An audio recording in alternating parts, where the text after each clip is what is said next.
like I love food and I love to eat. I care about food. So like if I have a craving for something, often like finishing a really long training run in a remote area, there's not going to be a lot of food options available. So like dinner might be like a slice of pizza or whatever. Welcome to the Eat for Endurance podcast. My name is Claire Shorenstein and I'm a registered dietitian and running coach based in New York City. My goal for this podcast, aside from having fun of course, is to demonstrate that there is no one-size-fits-all style of eating. Rather, there are many different pathways towards individualized health and sports performance. I explore this in my athlete nutrition profiles as well as in interviews with fellow dietitians on their areas of expertise. Welcome to episode 45 of the Eat for Endurance podcast. Today, I welcome my guest, Veronica Leeds, an ultrarunner, a mom, and a former private client of mine, actually. We worked together back in 2018 on her nutrition, back when she was quite new to ultra running. And it was only about, a month ago, she came across my Instagram feed, I think it was in late August, as a feature by Ultra Running magazine, after she finished Eastern States 100 miler, 6th place female. And I thought, oh my God, I know her. It's my client, Veronica. And I read about all of her accomplishments since we last met over the years. You know, she is now finishing top 10 or even winning many of the races that she's doing. She's clearly crushing it. She is training at a whole new level. And I thought to myself, I must get her on the show. She's such a wonderful, sweet, down-to-earth person to talk to. I really enjoyed our conversation, and I think you will as well. Super relatable, a lot of what she's talking about. So without further ado, please enjoy my interview with Veronica Leeds. Hi, Veronica. Welcome to the Eat for Endurance podcast. How are you doing? I'm feeling good. I'm excited to chat with you for the first time in a while.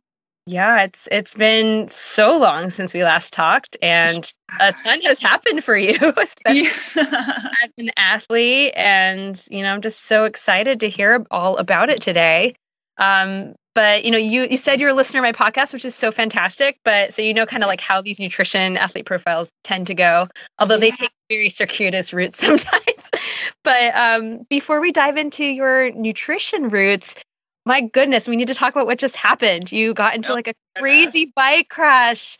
And, you had mentioned it in passing when we booked this call not that long ago. I think it was like a month ago or something. But I didn't realize the severity of it until you emailed me last week that you suffered a major traumatic brain injury. And you gave me this like beautiful, crazy, intense description of what happened, which was just wow. So first, I'm just so grateful you're okay. And second, how is recovery going? Oh, thank you. I wrote that a few days after because I wanted to kind of preserve the memory of it in my mind. And it was pretty raw. So thank you for reading it and just the reaction. And recovery's been actually so much easier and less painless than I had originally anticipated. I haven't had any of the post-concussive stuff like headaches or dizziness or visual disturbances, all the sort of big stuff that they warned about, I luckily have not experienced. That being said, there's definitely some delays with things like word recall or certain weird aspects of short-term memory, just like little things that I'm having to kind of relearn or remember. Yeah. Would you mind just kind of describing what happened, just so people know the context? Yeah, no, absolutely. So I was about a week out from running Eastern States, and I was spending more time on the bike naturally, just as, sort of an easy recovery modality. And we had just moved back to New Hampshire where we live for the summers. And I had taken my bike to a bike path and I forgot my helmet. And I use the bike for transportation. I didn't own a car for years. I love the bike, feel super comfortable on it. And I can't think of one other instance that I haven't worn a helmet. But I just thought, you know what, whatever, it's the bike path, so there are no cars and it's not a big deal. And then I sort of came to 2.5 hours later. There's maybe a 30-minute period of amnesia, but so I went for a ride, and towards the end, I just lost control, went off of the pavement. When I came to steer back on, I just kind of went flying and hit my head. And I woke up on the phone with a friend asking him if we had run Eastern States. And that's, by the way, for my listeners, Eastern States 100 miler, where you place 6th female, just again for more context. Right? Yeah. But yeah, it was pretty bad. I ended up, I had 5 skull and facial fractures and 3 brain hemorrhages. Oh man. Spent a couple of days in a couple different hospitals. But thankfully I didn't need neurosurgery, and I felt like I was taken really well, really good care of, and sent home and kind of just recovering slowly. Wow. That's craziness. I mean, do you have any sense of like what led you to lose control of the bike? So it would almost be a more satisfying psychologically if there had been a thing that had provoked it. Yeah. I remembered the second before, and there was nothing. It was just, it's just this beautiful, smooth paved bike path. There were no animals, there were no kids, there were no other bikers. And I just sort of I was going downhill. It was like a very low grade downhill. I was going about 20 miles per hour. And I just kind of lost a teeny bit of control and went just a few inches to the side. Yeah. Crazy. Well, again, I'm so glad you're okay, and what a scary experience. And I mean, I kind of wonder in some ways if the fact that you had just run Eastern States, and, we'll kind of get into that too. I know it wasn't quite the race you had wanted, but, 100 miles isn't nothing. That's a huge, huge effort. And I wonder if that played into it all, just the fact that you're kind of recovering from that mentally, physically. Maybe not. Maybe this was just like a fluke thing.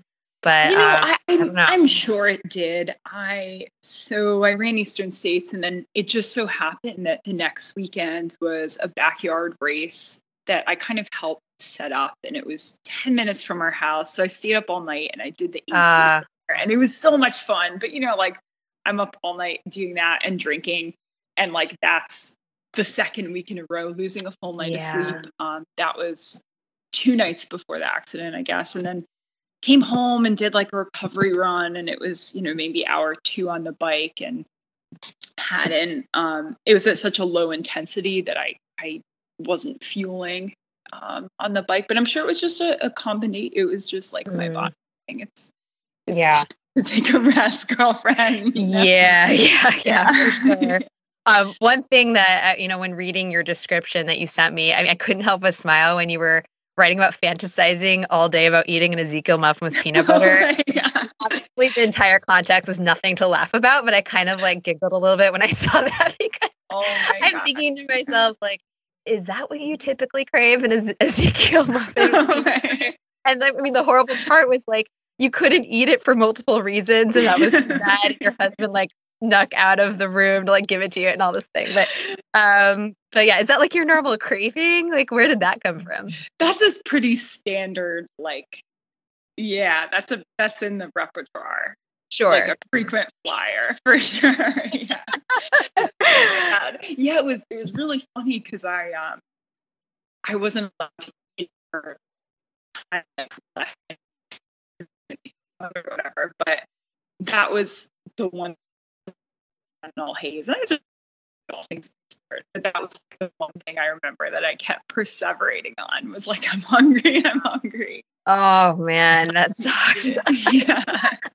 So at what point were you able to start eating normally again? Your face didn't hurt anymore and everything?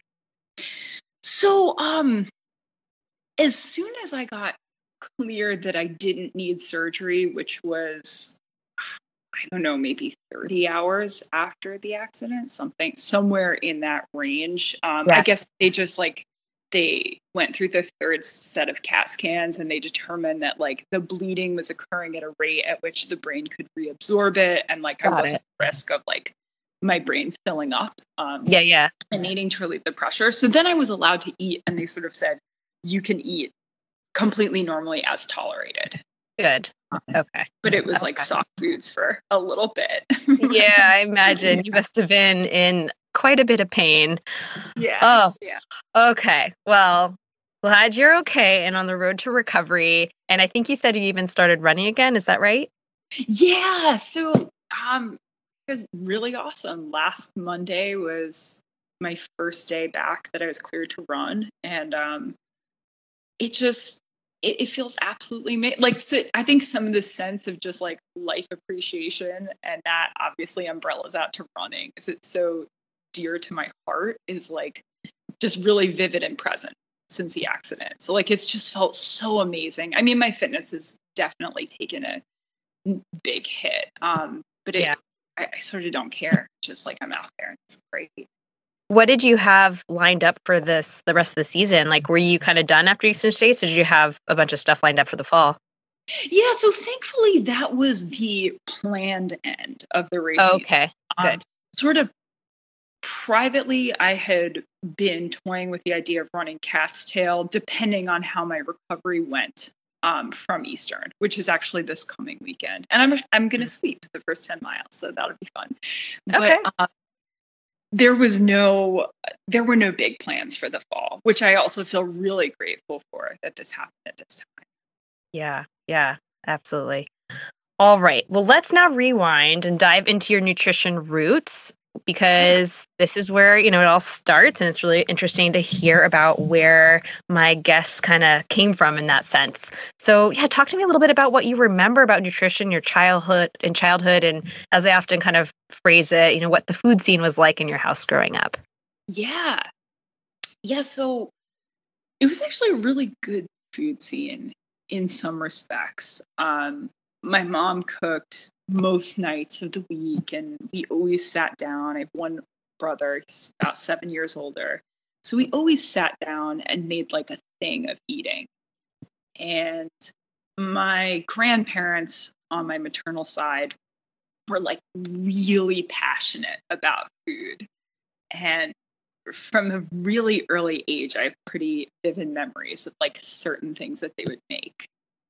And so yeah, I guess there was just a culture of loving food and appreciating food. I remember my mom letting like taste a drop of coffee in my milk or a drop in my water, like from probably kindergarten or something. Yeah. So there's like a culture of appreciating.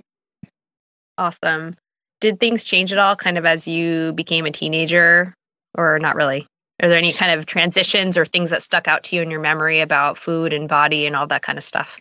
Definitely. I think that becoming a teenager, and probably even more so like a young adult, young 20s, mid 20s, definitely struggled with body image issues, and like food lost some of its pleasurable connotation for a period of years. I would actually even say maybe starting in later childhood.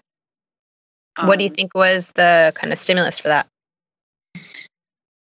Oh God, that's a great question. I wish I had a concrete answer. I'd say that my earliest memory of it, I did some acting as a kid, and I remember like being in a waiting room to audition for a part of a drowning extra in Baywatch. And I'm like, I think I was like 5 or 6 at the time. Oh, wow. And, I remember looking at another girl in the waiting room and thinking like, oh, and this is, I like know how sort of sad and pathetic this is saying it, like there's self-awareness here. But I remember thinking like, oh, she's more blonde and more skinny than I am. So she'll definitely get this part. And like that, that was age 6. So like where that stuff, how it kind of congealed and materialized, I don't know, but it was in there for sure. Just sort of osmosis from being out in the world. I feel like kids pick up all kinds of stuff. I mean, my daughter's only 4.5, and maybe it's from watching too many Disney movies, or I don't know, but like she wears glasses and she doesn't think the glasses are beautiful, and she needs to wear her hair. So, I mean, it's, because she doesn't see Disney princesses with glasses and things like that. Yeah. It's like kids get all kinds of stuff from all over, but yeah. Oh, that breaks my heart to hear that. Okay. Go ahead. I think it's good to, a lot of this stuff like doesn't get talked about all that much. And I think that it's like great for people to be open about it and just so that other people can kind of recognize like, oh, they're not alone in this kind of having been through some similar ideation, Yeah, absolutely. And I read actually in the Ultrarunning magazine article that you were featured in that you used to be a competitive equestrian show jumper. When was that happening in this whole situation? So was that when you were young? Yeah, it was a huge part of my life. So age like 3 to 10, I was like passionate. Well, this is precursor. I was like super passionate about ballet and dance, but ballet in particular. And then I got on a horse when I was about 10, and like that was it. I just fell in love with it. And I started riding, and then I started competing shortly thereafter, and did that until I was pregnant with Vladimir, who's now 6. Oh wow! So you were jumping up until that point. Okay. Yeah, but I loved it. I was really passionate about it. It's a really exciting sport. Yeah. Do you still do it at all, or have you kind of just fully transitioned to ultra running? Oh, well, it's so funny because I always sort of like dabble, and like in a very, very, very light and not competitive sense, but would just go and putter around horse up until a few months ago when we were in New Hampshire for the summer. But now I'm thinking like, oh God, I should probably refrain from getting on a horse for the next 6 months or something. Yeah. I don't necessarily want to get another bang to the head. But yeah, it was always something and I taught my son to ride, and I think it'll always be a part of my life in some capacity. Talk to me about I'm not really familiar with that sport very much, but talk to me a little bit about kind of how that changed your view of nutrition and fueling yourself and all that, because I mean it is a sport. It is still like you have to be aware of how you feed yourself and you're positioning your body and all that stuff. So yeah, I don't know, was that kind of on your mind at all? Just kind of, I mean, I realize it spans a huge period of time in your life. If you started at age 10 and you only stopped 6 years ago, but maybe talk to me a little bit about that journey and what kind of changes were taking place. Yeah, that's an interesting question. I think that unlike sports where there's like a really obvious benefit, a power to weight ratio, like those bucket of sports, equestrian sports, for sure, there's going to be a benefit to the horse for having an athlete with, not an excessively high body weight. But it's not something that actually is very talked about. And if you look even at the Olympic level, like it doesn't look like there's a lot of, there's a really wide range of bodies. So I never kind of felt pressure from within the sport to look a certain way or to, maintain an extremely low body weight. There are some disciplines of horseback riding, like jockeys, where that to play. But thankfully, it wasn't this. That being said, I do think that there is like the perfectionism. Like I intended to go to the Olympics for equestrian sport, and I think that there's sort of just like a type A and an obsessiveness and a perfectionism that can kind of leach over into one's nutrition. But it didn't come from like pressure. It came from the sport itself, if that makes sense. Sure. I mean, talk to me about kind of your Olympic dreams in there. And was it like you were on the road to the Olympics or trying to get to the Olympics and then you got pregnant? Or was it kind of at that point no longer part of the plan? Or what kind of was happening there? Yeah, I think that by the time I got pregnant, I saw like that road isn't going to happen. I think I sort of was like neither. People who are super successful in that sport either have like a tremendous talent and work ethic or a tremendous wallet. And like, I kind of had neither. I had none of the above. So I had sort of relinquished the dreams to that level, but still hope to compete as like a very high level amateur or professional. But when I got pregnant with my son, I think I really thought like a lot about the culture of the sport and sort of the people in the sport and the spiritual aesthetic of it. And I thought, you know what? I don't feel at home in that milieu. And like, I don't really want to raise my son in it. It's like the sport itself is so thrilling, but the culture surrounding it is a little bit like homogenized and narrow. It just ultimately, I was like, it's time to let this go. Yeah, definitely. I love horses, and I like when I was a kid, we used to go to these these summer camps, and we do like vaulting and jumping, fun. And then we would it was so fun, and we would do we used to go to like this dude ranch in California. It was like kind of and we would do like more like Western style riding and just galloping on horses. I mean, I just have so many amazing memories with horses, but my experience is pretty limited to that, and I haven't gotten a horse in so long. But it's definitely one of those things I feel like would be really fun to do again. But as a sport, I don't have that much experience, just kind of more recreational. So it's interesting to hear about it. When did running and specifically ultra running really enter the picture here? So it entered the picture when Vladimir was about a year and a half old. And it was completely random. Like I had come off, I had, transitioned out of one like extremely time consuming athletic pursuit. And also I had just graduated college, and I went to Columbia. I studied like Indo-Tibetan stuff. So I had at that time like a pretty committed sitting meditation practice. And then, like, I have this new baby, and the last thing I want to do when I have free time is sit down. Like, I'm just like sitting and nursing him, and I'm so sick of being sedentary. And also if I'm kind of in my house but not with him, like I just hear him screaming. Yeah. I'm like, oh man, I just want to leave my house. So relatable. I'm sure. So I really started running as a way to like run away from my newborn and toddler. And at some point when I was just sort of puttering around, I'm talking like, twice a week, like maybe 2 miles, if that. And I saw a sign for a half marathon that was that weekend. And I just thought like, I'm going to do it. And I did. And it was a great experience. And I just sort of fell in love with it and got hooked.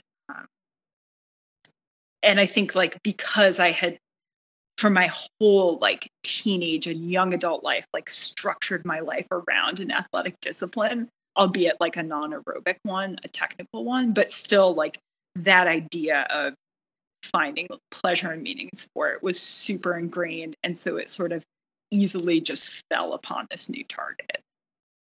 Oh, that's so cool. So you hadn't done any running at all up until that point? I mean, like I would sprint race my brother when I was a kid on the boardwalk. I would like, but no, I would like occasionally putter around, but no, nothing. I maybe ran like 3 times a year before that. Yeah. Okay. Got it. Because I know that when we started working together, which I think was in 2018, you were fairly new to the sport, but you were starting to become a bit competitive, but nothing like you are now.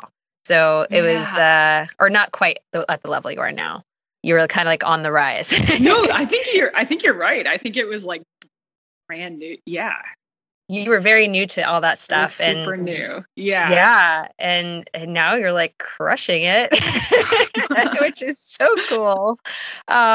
Okay. So I'm really interested to kind of hear more. I mean, we've kind of skipped over a bunch. I sense a lot under the surface in terms of kind of body image and food struggles and all of that, especially, kind of when you were younger. So far before, way before running entered the picture, Do you want to talk about any of that, or is there anything if there's anything you feel like you want to share? No, I'm open to everything. Like, I feel like the only way that one can have a positive impact on other people's lives is by being candid about their own selves and history and struggles and all of that. So like there's no, I'm open.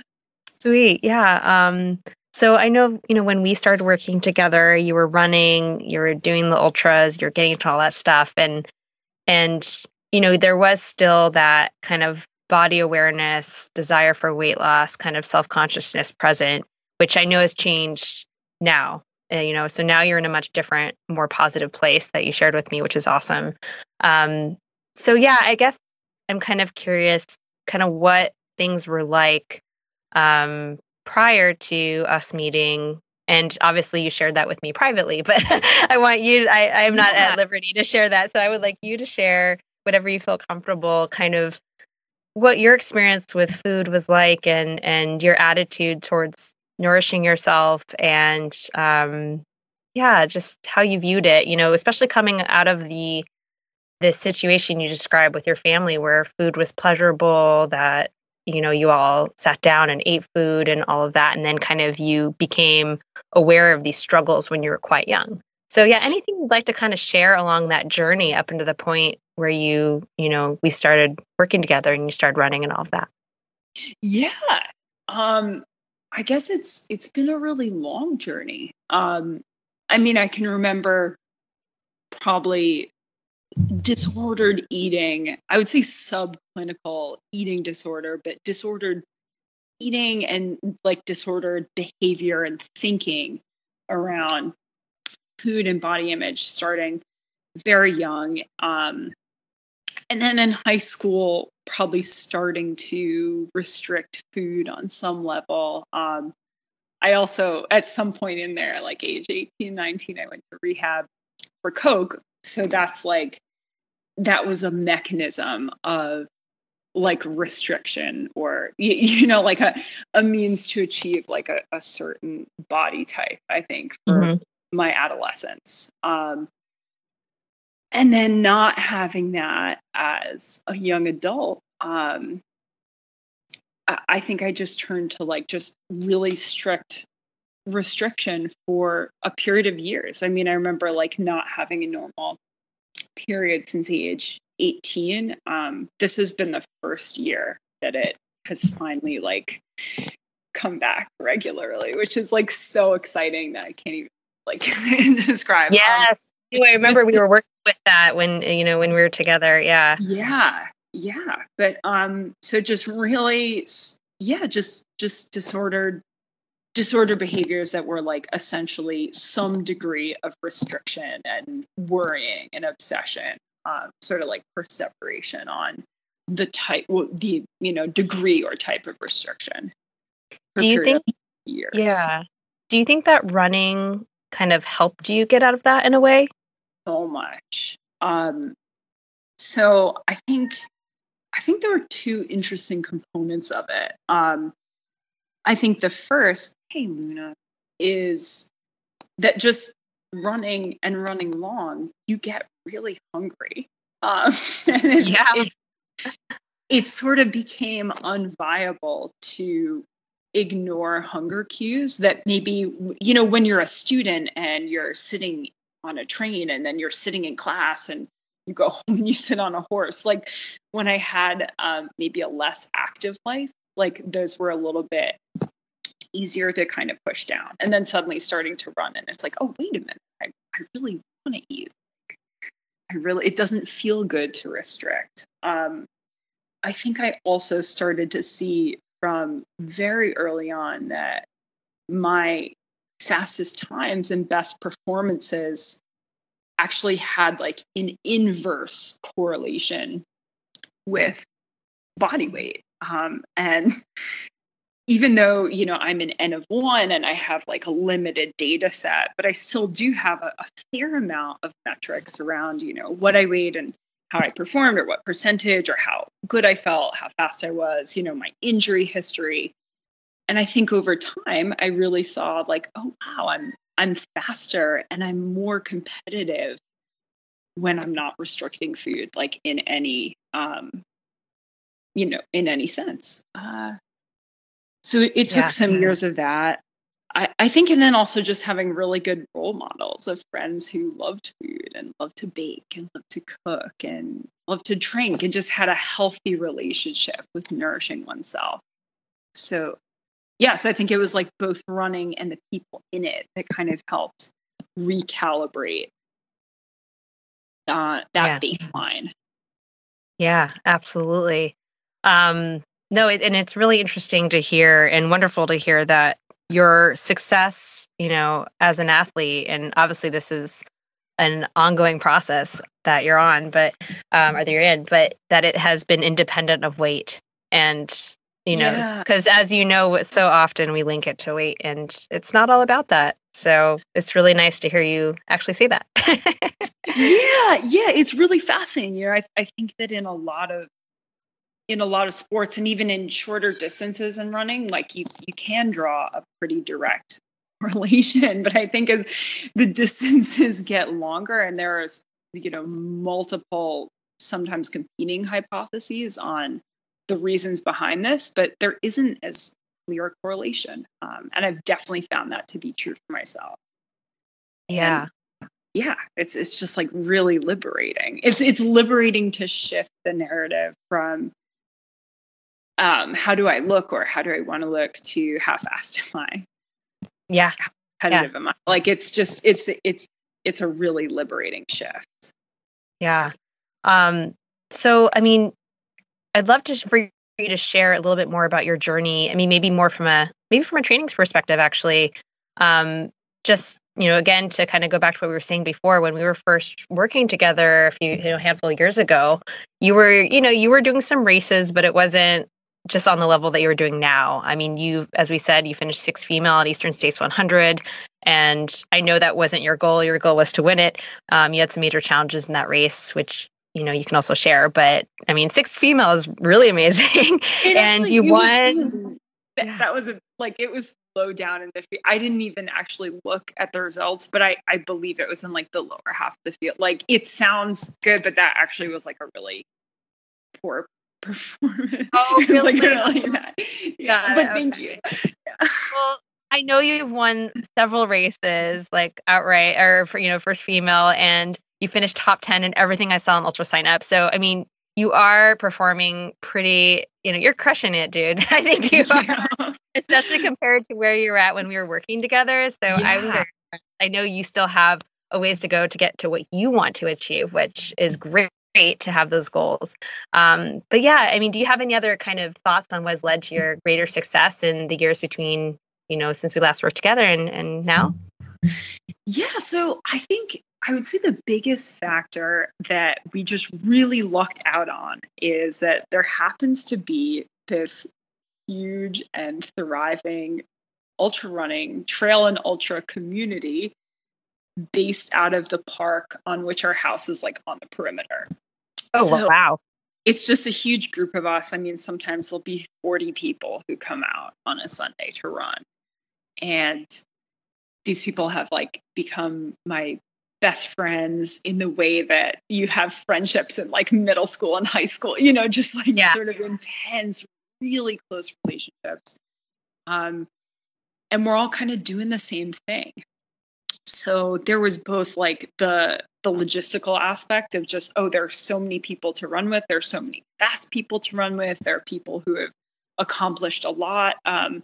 And the social aspect of it, I think both definitely played into my kind of falling in love with the sport and also my having like a baseline of knowledge, or knowledge is too strong a word, but a baseline of mimicry that I could, people who I could mimic until I started to accrue knowledge of what to be doing on my own. In which park is this? And this is Word Pound Ridge. Where is that? It's in Pound Ridge, New York, and it's not huge. We have like about 35 miles of trails. It's, there's nothing mountainous or like spectacular about it, but it's just really, really solid. moderately technical East Coast single track. Nice. 35 miles of it. Yeah. Okay, awesome. Well, that sounds fantastic and fun. And there's nothing like supportive, amazing community to just like get you to really get going on something. So I'm all for that. That's great. That's so cool. And, but you were doing some stuff on your own, right? I mean, you've done some pretty major training runs and things by yourself. Is that right? Yeah, I would say that the majority of the running I do is actually by myself. Okay. Especially so 2 summers ago, I started to go up to the Whites in New Hampshire a lot and just kind of like sleep in my car and go and train. And then this year we lived up there, and we will in subsequent summers. And that was actually really nice too, just to have a block of time where I was forced to really be solo, and navigate solo and be responsible for my safety and kind of like all the variables. That felt really beautiful and empowering. Yeah. Talk to me. You mentioned safety. Talk to me about kind of risk. And I'm not sure if you heard my interview with Hillary Allen. That wasn't too long ago. But I'd love to. Yeah, she's amazing. So amazing. But we were kind of talking about risk and, appetite for risk and our tolerance for risk, especially after an injury. And obviously your injury is not on any level to her injury that she suffered, which was insane.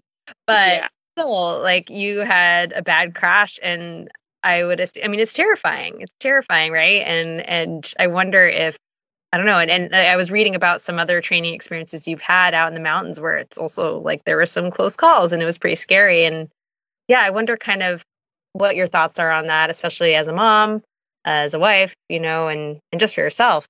If you had any thoughts on safety. Oh my God. Yeah, it's a great question. And it's definitely one that has come up for me a lot more since the accident, as that was something that the severity was preventable.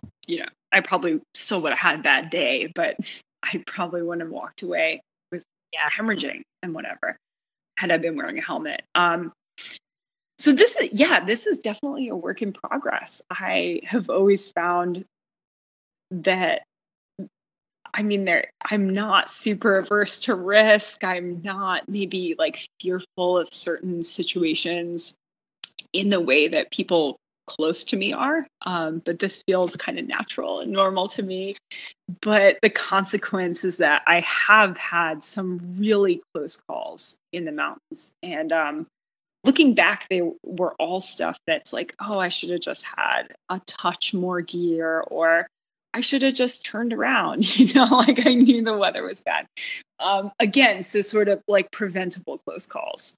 So I actually, after this accident, reached out to one of my best friends, who's actually also an ultra runner. He also ran Manatees in Eastern States this year. And he's a psychologist at a local SUNY, a local college, and just asked him, hey, like, help me. Like, I don't have this fear that's kicking in to guide decisions.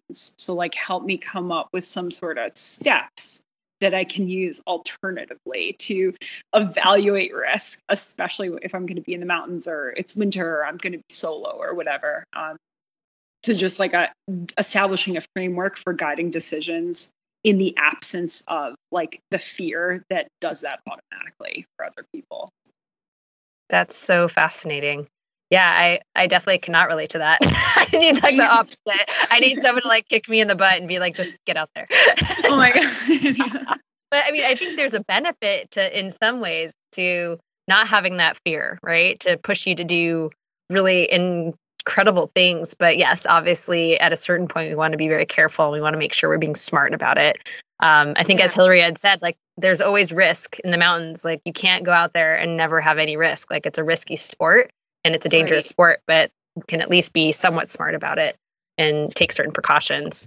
Right. So, okay, good. Let's talk about becoming a mom. I'm going to jump around a little bit, and I want to get back to like training and what a day looks like and your sports products and all that good stuff. But I just for a brief moment want to talk about becoming a mom, because you have a 6-year-old son, Vladimir.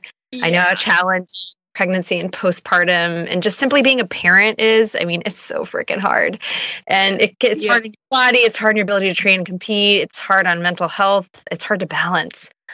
What would you like to share about your experience becoming a mom? You know, how it's impacted your identity, your success as an athlete, all of that good stuff.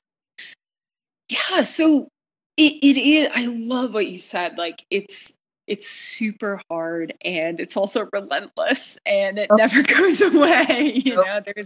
You don't have sort of a cessation from it.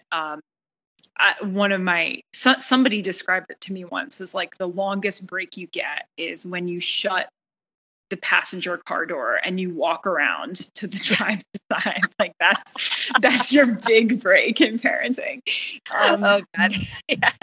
So, and it's interesting because I never assumed that I would have children. I had like a gay best friend as a young adult, and we sort of said like, "Oh, we'll have a kid, and you can raise it." I didn't think I would. So that was like I imagined like far, but then when I met my husband, it was super important to him to have a kid. And so we ended up sort of meeting in the middle and having one. And it's been a fascinating journey. I think I feel lucky in that Vladimir is like this gentle, beautiful flower. Like he's a really easy kid. He's really loving. He's really sweet. But that being said, I think that I take a lot of like solace in being able to go out in the mountains and go out and train and have some times of separation, sometimes that are days, and that just gives me like fresh energy and sort of enthusiasm for, whatever, like a book about construction equipment or like whatever it is that we're doing. Yeah. And how amazing that you have that time. It's great. Yeah. Yeah. But it's incredible to kind of watch him become more of his own person and he fall in love. He like has a crush this year in first grade. Aww. He talks about her constantly. And yeah, it's really, really cool. Does he ever run with you? Yeah, he does.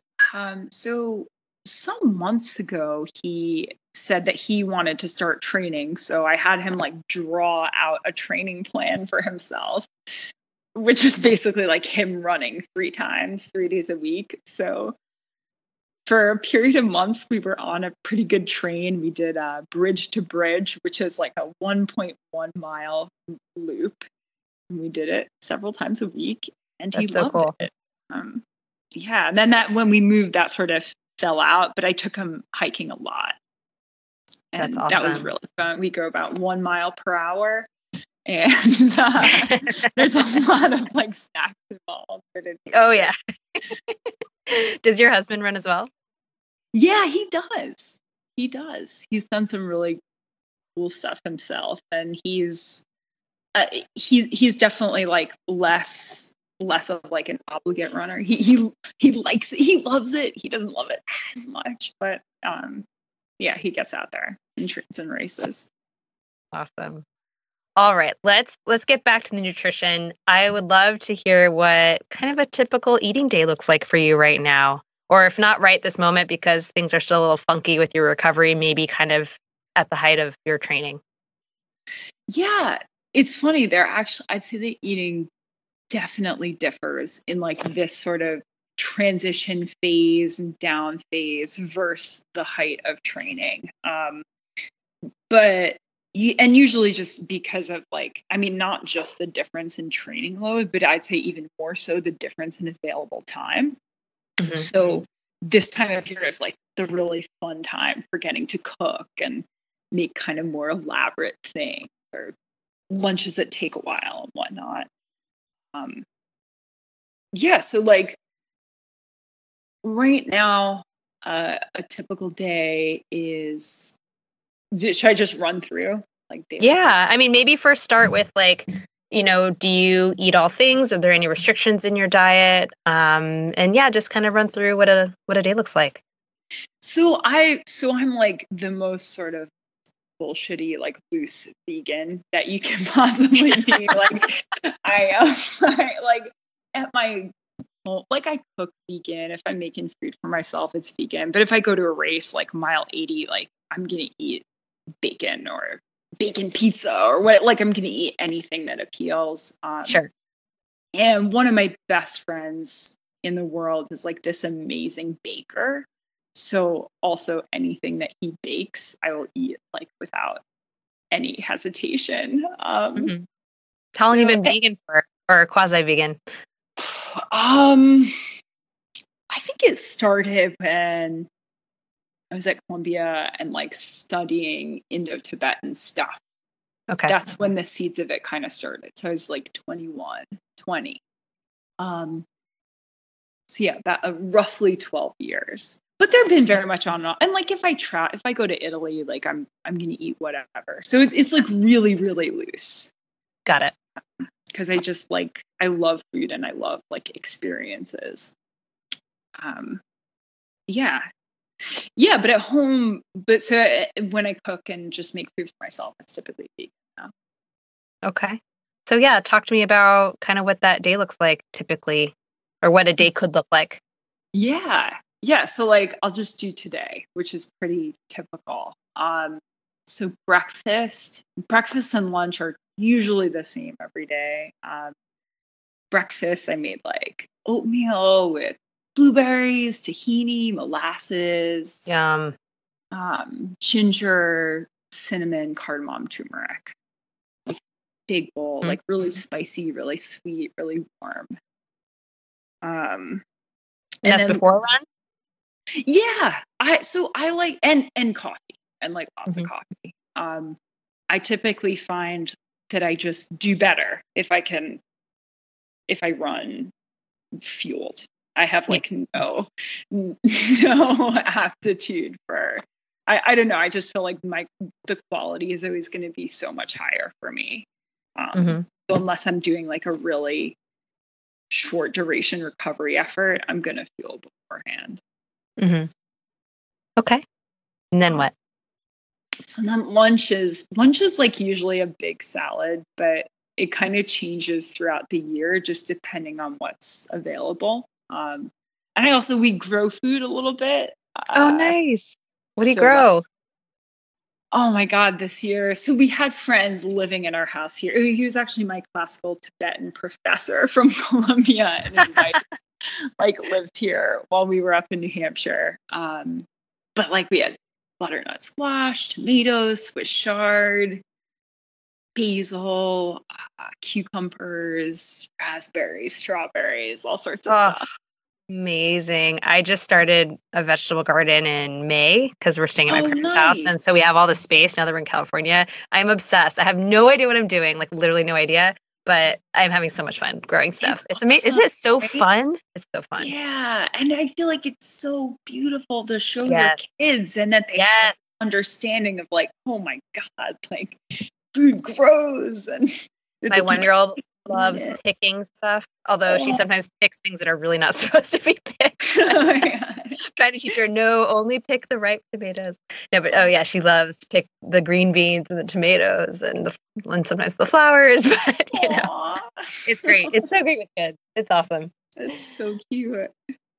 Okay, so you're cooking with all your goodies, which is wonderful. Yeah. So it'll just be like a trough of like, usually some beans, like some butternut squash or sweet potato seeds or nuts. I love like just buying the pre-cooked packaged beets in like the cold section of the supermarket, throwing some of them in there, apples this time of year, stuff like that. It'll be awesome. It's really big, beautiful cornucopia. Sure. Okay. And then what's next? So dinner. So I actually made this earlier because I knew that we were going to be chatting. So tonight I made like a broccoli faux cheddar soup, and it's really good. It has like a lot of coriander. It has some pepper in it, and I'll make like a finishing oil, maybe some seeds, some corn. And then I bought like a nice whole wheat sourdough bread, just like that, toasted with olive oil. What's the faux cheddar part? Like, is it just like non-dairy cheese? It's a cashew base. Okay. It was a surprise. It was like 3/4 of a cup of cashews. So like really kind of creamy, and then nutritional yeast. And so okay. Got it. That's where you get sort of that. Like, okay. That makes sense. Maybe could pass for cheese. Yeah. Like if you were not observant. Yeah. Do you miss cheese at all or other things ever? So I don't get to the point of missing, because if there's something I want to eat, I'll eat it. Got it. Like if I just feel like life is really short, and also like I love food, and I love to eat. I care about food. So like if I have a craving for something, also there is a function too of often like finishing a really long training run in a remote area. There's not going to be a lot of food options available. So like sure, dinner might be like a slice of pizza or whatever. And like in those cases, it's fine. Like it's what's there. Yeah, absolutely. Are you having a snack at any point, like in between lunch and dinner? Is that where the Ezekiel muffin with peanut butter falls in? Oh yeah, actually that's so funny. Yeah, I usually will have an Ezekiel muffin. Usually like I'll eat lunch kind of late, and I'll eat that with peanut butter, olive oil, like as I'm cooking. Got it. Just to sort of stave off hunger. Yeah. Okay. Any other kind of like typical things you might have in your days, especially like high volume training times? So high volume training, I'm not going to be cooking to that extent. Got it. Just as a function of time. So there's going to be a lot more like Thai food takeout, like asking for 2 extra orders of white rice. Like there's just going to be like a lot more calorically dense volume. And so like breakfast will always kind of be the same. And then often lunch will get lost because you're fueling during the run. Yeah.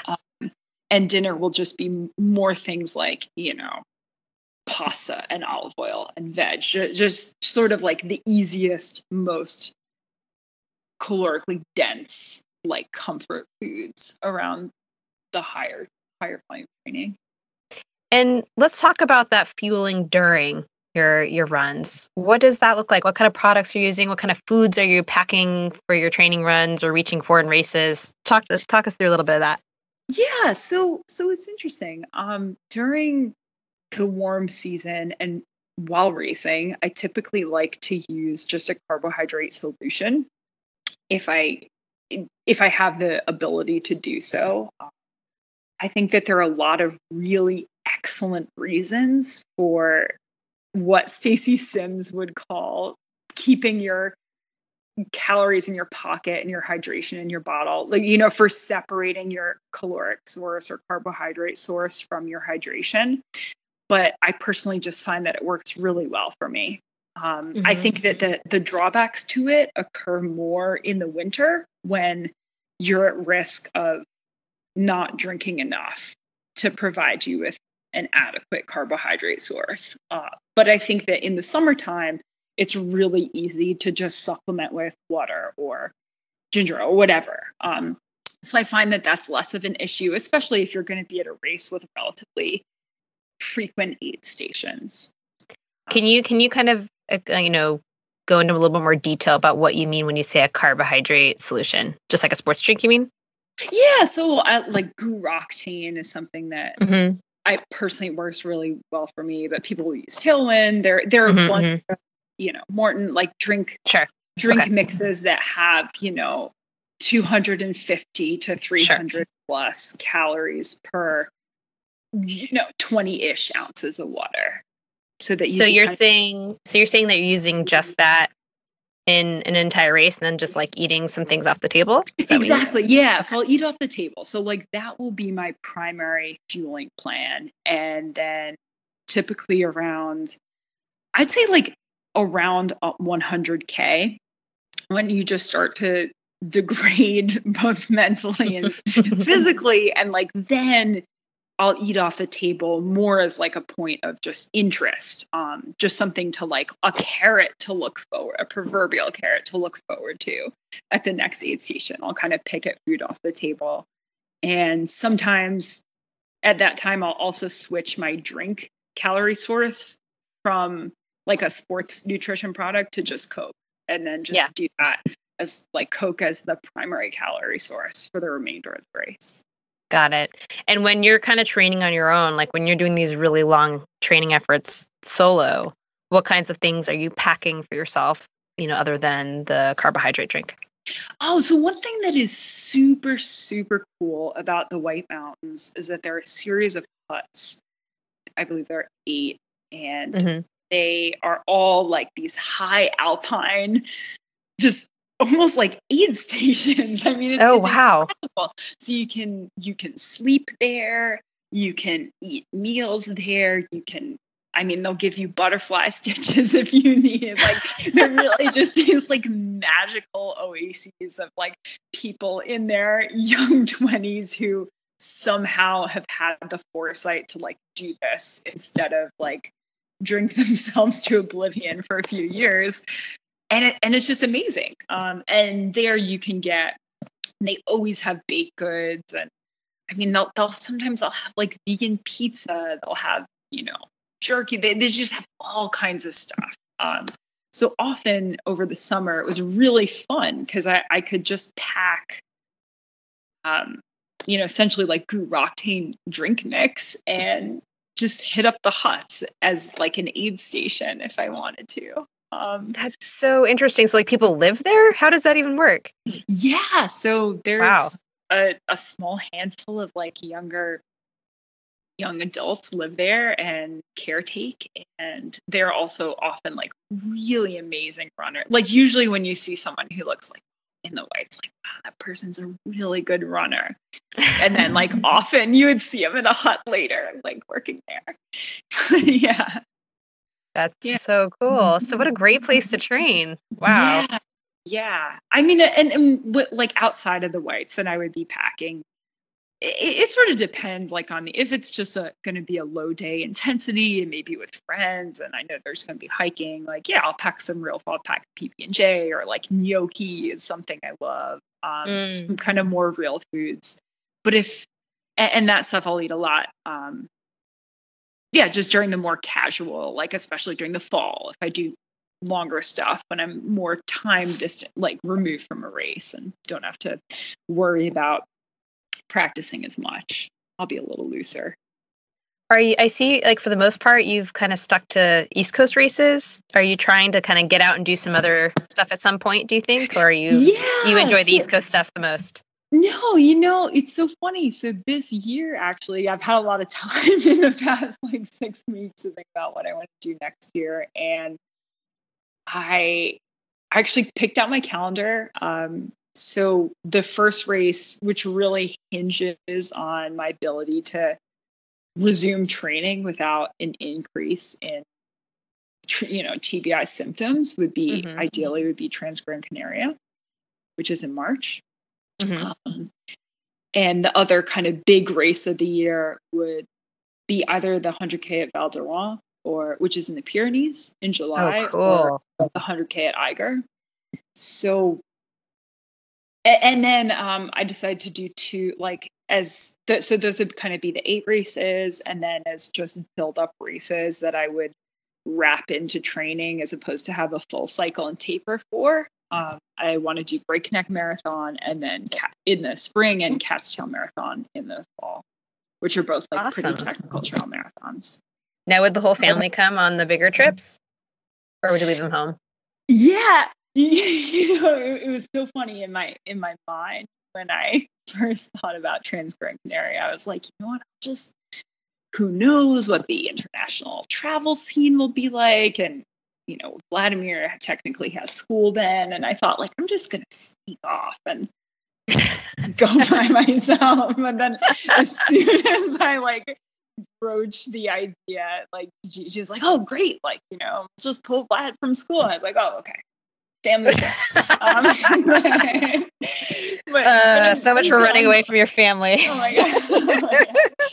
Oh my God. But I'm actually like so excited. Like he's in an age now where it would be super, super fun. And then he also has 2 weeks of spring break a week after. So part of me is like, you know what? I just want to pull him for a month and just, we're going to be out there and just take him around Europe and do whatever. So we'll see how it ends up playing out. But I'm actually really excited for that. That sounds pretty epic. Yeah. I hope it all works out. Thank you. Yeah.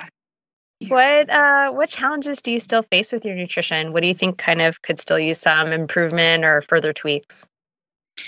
So I think definitely like the amount of sodium during races. I found, and this hasn't happened every race, but intermittently I've found like that I'll have a crazy amount of water retention during the race. And it seems like very, very difficult to know whether that's from excess sodium or insufficient sodium. And oddly enough, like my intuition hasn't been that helpful. Like when I'm experiencing that, I'll always ask myself like, oh, are you craving bacon or are you craving water? And there's never like a really clear answer for that. So I would love to flesh that out, because I think it would just be really like, it's one of those variables I can improve moving forward. And I was actually curious to like maybe get a sodium sweat concentration test. And I was going to look into, I have no idea if this is like a $50 thing or like a $800 thing, but that's something I'm that I know could definitely be fleshed out. Yeah. I mean, sweat rates and sweat and salt losses are so variable and individual. And there's such a huge range. So that's something that's very tricky. And obviously it's affected by the environment that you're in as well. Right. But yeah, I mean, I think it's one of those things where it's like yes, you can like taste something and think, oh, is that like, ooh, that salty potato chip tastes delicious? Or it's like, ugh, Yeah. I mean, I know for myself, like when we did a Sean O'Brien recently, it was super fun. But like, boiled potatoes, salt, pretty standard aid station fare, which is always delicious. But I remember dipping it in salt and just being like, oh my God, that is like, I can't have salt. Like, it's just so gross. It tastes so gross. But it doesn't necessarily, it's hard to tell though if like you've had too much salt, because also just like plain salt tastes gross. I don't know, at least to me. If it's like too much of it. But like a salty potato chip was like the most delicious thing in the world. So I think it just depends, And the other thing, of course, to look out is for if you're feeling like nauseous, if you've had too much. But I think, but then again, you can be nauseous for other like 20 reasons. So like, it can be hard to pinpoint these things without kind of getting it tested. And but yeah, they do have tests out there. I think, what is it? Levelin is the one that's been out there for a while. Gatorade just came out with a sweat patch, I believe. I saw that. I was really curious about efficacy. I haven't tried that one personally. I haven't tried either of them. I think the Levelin, I think that's what it's called. That one has been around for a while longer. It's not cheap, but it's maybe $100 or something like that. It's not. I have to look it up, but don't quote me on anything I'm saying. But, I mean, I don't think Gatorade's like cheap either, but it's certainly affordable. I think it's like less than $100 or around $100. A client of mine did try it. So I mean, it's something that's worth giving a shot if you're curious on kind of seeing the numbers on it and testing it out. But yeah, I find salt tricky, even as a sports dietitian. It's one of those things that is, I mean, tricky to figure out for myself sometimes. Okay. Anything else? You feel like everything else is pretty much dialed in?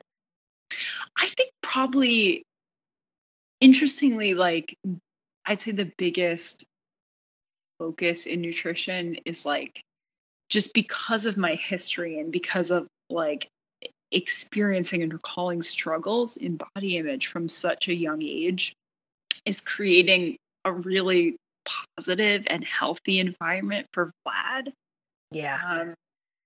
Because I think this stuff does actually affect men too, even though 100%. They're maybe a little bit less vocal about it. But I think just from, personal conversations and whatever, and some people who have been vocal on social media. So I just, I felt so joyful this year when like there was a garden club at his school and he wanted to be in it. and he like brought home some potatoes and carrots and like wanted to roast them and eat one carrot raw. So I want him to have like the love and connection to food and to feeding people and like food as an act of love. And hopefully save him from some of the other stuff. Yeah. So that, it's sort of like a daily practice. It's like an ongoing thing. For sure. Awesome. Well, thank you so much, Veronica, for sharing all this with me. I really appreciate you being so open about, your whole nutrition story and sharing about your experience recently, which thank God went okay and you're on the mend. As you know, I like to wrap up these interviews with my quick bites question. So we will dive right into that. What is your favorite meal or snack when in a hurry? And I think I know the answer. Yeah, you've got it. Totally. Yeah. Although, although I'm really I really can't. It's like picking between like when people have two kids, like your favorite kid or whatever. Like, I don't know if it's Ezekiel muffin, but like a lot of olive oil and salt or a lot of peanut butter. Like I'll have to try the olive oil and salt. That does sound pretty tasty. I haven't done good. that. Yeah. Yeah. And favorite meal or snack when you're not in a hurry? That would be breakfast. Like that's my probably favorite food on the planet. Your oatmeal? Yeah. Yeah. What is your favorite post-race meal?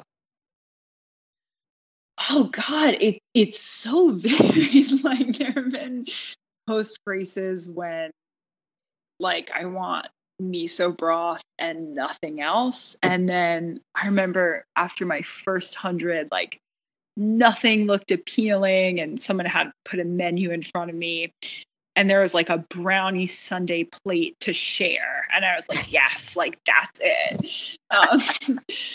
And that just like felt like the most like nourishing, like best food experience. So it really, really varies. Sometimes food just, it's like my body's so sick of consuming stuff that like for sure. Yeah. Biggest cooking catastrophe. Ooh. So I'm really a huge fan of the Vitamix, but there have been, some times when I didn't put the lid on all the way. And oh no. Some pretty spectacular art like exhibitions that have gone up on the walls and whatnot. Oh my God. That happened to me once and it got on the ceiling and that was just the worst. Yeah. Oh Lord. Most bizarre or exotic food that you've ever tried? Oof. I remember my mom eating rattlesnake once when we were at like this game restaurant. But I always had like pet snakes growing up. Couldn't do it.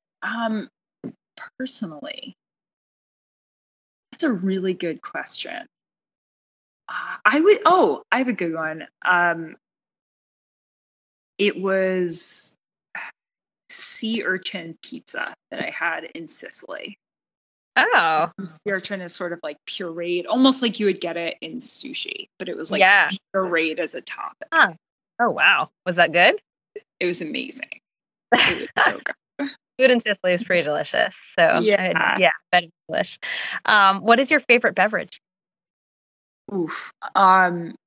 Not during the training, like during heaviest training, I usually just like don't have an appetite for drinking so much. But as soon as the heaviest training is over, Citizen Cider, either traditional, semi-dry, or the Dirty Mayor, which is like ginger infused. Ooh, that sounds really good. I love ginger. Yeah, it's fabulous. Nice. What are your comfort foods? What foods remind you of growing up? I would say, oddly enough, like I'd say white rice and miso soup are probably the two most like basic comfort, on your deathbed or like last meal on death row. Yeah. Kind of foods. Okay. What's your favorite ice cream flavor? Oof. I would say chocolate and vanilla swirl. Nice. with rainbow sprinkles. Yum.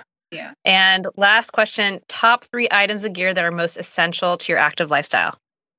I mean, shoes would definitely be number one. pair of running sneakers. What brand do you wear?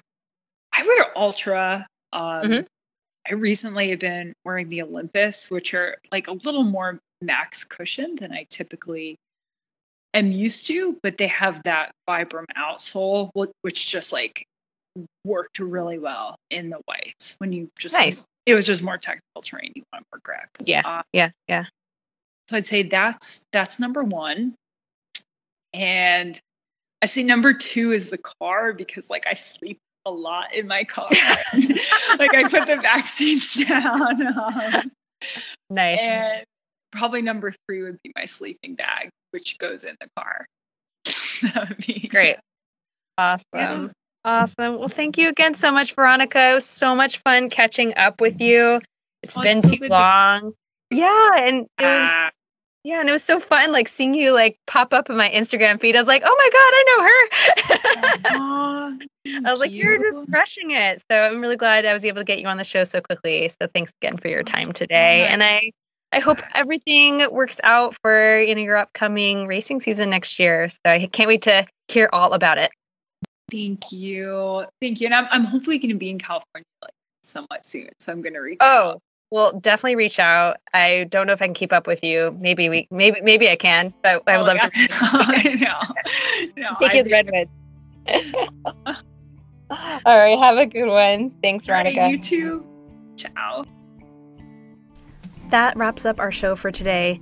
Thank you again, Veronica, for your time and for sharing your story with us. I wish you the best of luck in your upcoming racing season, and I hope that the remaining months of 2021 bring you some additional recovery and rest that you need to feel strong for next year.